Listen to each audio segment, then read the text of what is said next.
A Little Princess by Frances Burnett. 1. Sarah. Once, on a dark winter day, a little girl sat with her father in a cab, which was slowly driving along the streets of London. She sat looking out of the window at the passing people with her big, serious eyes. It was an odd look for such a little girl, because Sarah Crewe was only 7. But she was an unusual girl, and she was always dreaming and thinking things about grown-up people and the world they belonged to. At this moment, she was remembering the voyage she had just made from Bombay with her father, Captain Crewe. She was thinking of the big ship and of the children playing about on the hot deck. She moved closer to her father. "Papa," she said in a low, mysterious little voice, which was almost a whisper. "Papa." "What is it, darling?" Captain Crewe answered, looking down into her face. "What is Sarah thinking of?" "Is this the place?" Sarah whispered. "Yes, little Sarah, it is. We have reached it at last." And though she was only 7 years old, she knew that he felt sad when he said it. Her mother had died when she was born. Her young, handsome, rich, loving father was the only relation she had in the world. They had always played together and been fond of each other. Only one thing had troubled her: the place she was to be taken to someday. The climate in India was very bad for children, and as soon as possible they were sent away from it, generally to England and to school. Though her father's stories of the voyage and the new country had attracted Sarah, she did not like the thought that he could not stay with her. "Couldn't you go to that place with me, Papa?" she asked when she was 5 years old. "Couldn't you go to school too? I would help you with your lessons." "But you will not stay there for a very long time, little Sarah," he had always said. "You will go to a nice house, where there will be a lot of little girls, and you will play together, and I will send you books, and you will grow so fast and become big enough and clever enough to come back and take care of Papa." She liked this idea.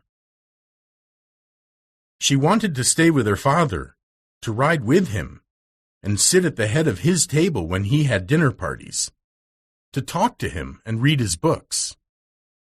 She did not care very much for other little girls, but she liked books more than anything else, and was, in fact, always inventing stories of beautiful things and telling them to herself.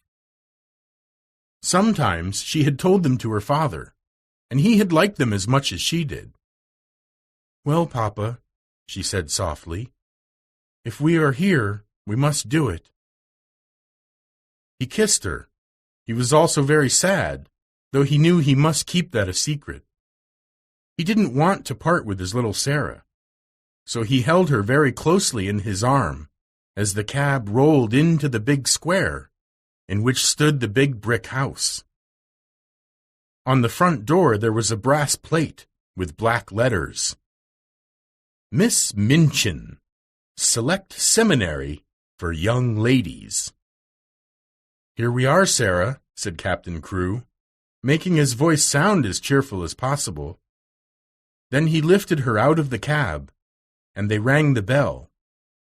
Sarah often thought afterwards that the house was somehow exactly like Miss Minchin. It was respectable, but everything in it was ugly.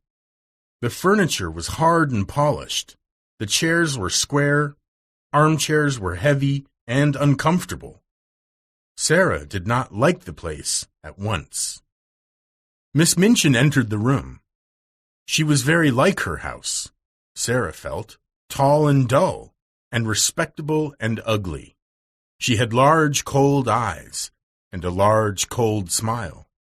She knew from the lady who had recommended her school to Captain Crewe that he was a rich father who was ready to spend a great deal of money on his little daughter.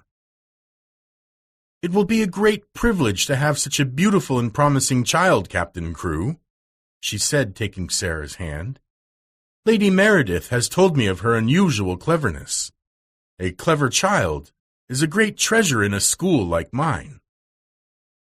Sarah stood quietly, looking at Miss Minchin's face.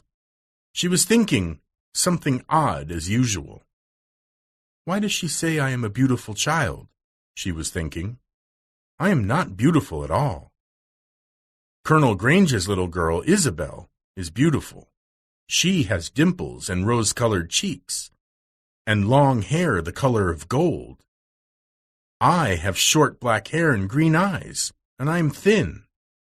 I am one of the ugliest children I ever saw.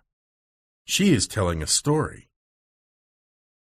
She was mistaken, however, in thinking she was an ugly child. She was not like Isabel Grange, but she had charm of her own. She was a thin creature, rather tall for her age, and had an attractive little face. Her hair was heavy and black, and only curled at the tips. Her eyes were greenish-gray, it is true, but they were big, wonderful eyes with long black lashes. And though she herself did not like the color of them, many other people did. Later, Sarah discovered that Miss Minchin said the same thing to each papa and mama who brought a child to her school. Sarah stood near her father and listened while he and Miss Minchin talked. She had been brought to the seminary because Lady Meredith's 2 little girls had been educated there, and Captain Crewe had a great respect for Lady Meredith's experience. "I am not worried about her education," Captain Crewe said, with his gay laugh, as he held Sarah's hand.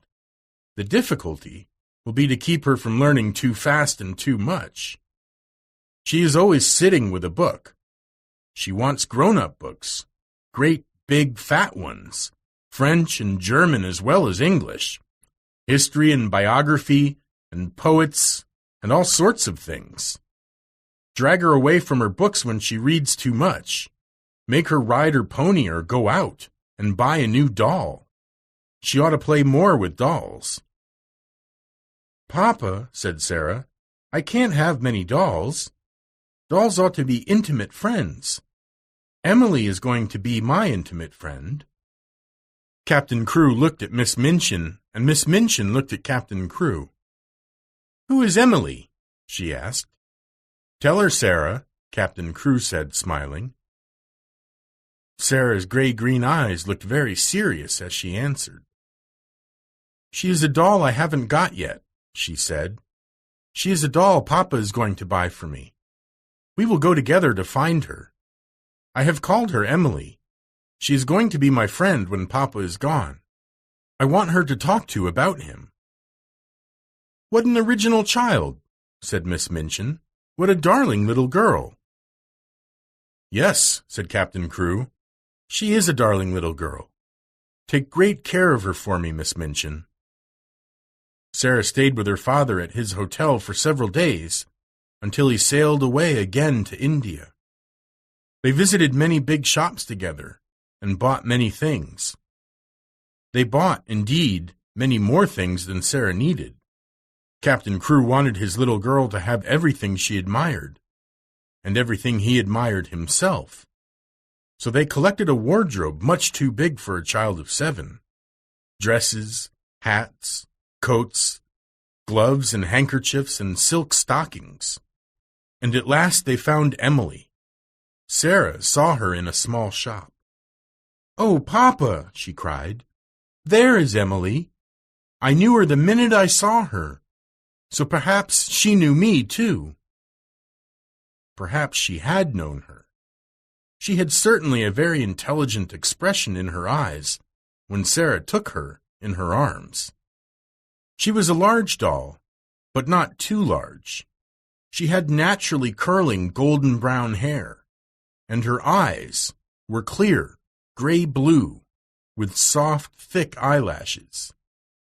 "Of course," said Sarah, looking into her face as she held her on her knee. "Of course, Papa, this is Emily." So they bought Emily and a wardrobe as big as Sarah's own, The next day, Captain Crewe took her to Miss Minchin's and left her there.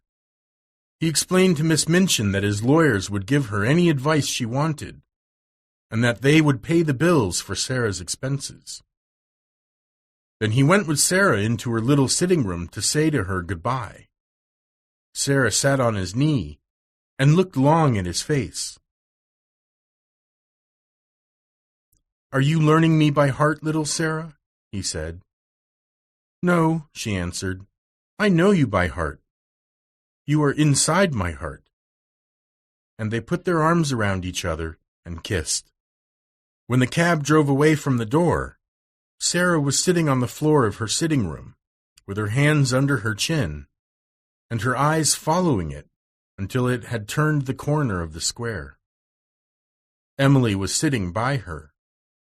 When Miss Minchin sent her sister, Miss Amelia, to see what the child was doing, she found she could not open the door. "I have locked it," said a polite little voice from inside. "I want to be by myself, if you please." Miss Amelia was a fat woman. She was really the better person of the two, but she never disobeyed Miss Minchin. She went downstairs again, looking almost alarmed. "I never saw such a funny, old-fashioned child, sister," she said. "She has locked herself in, and she is not making any noise."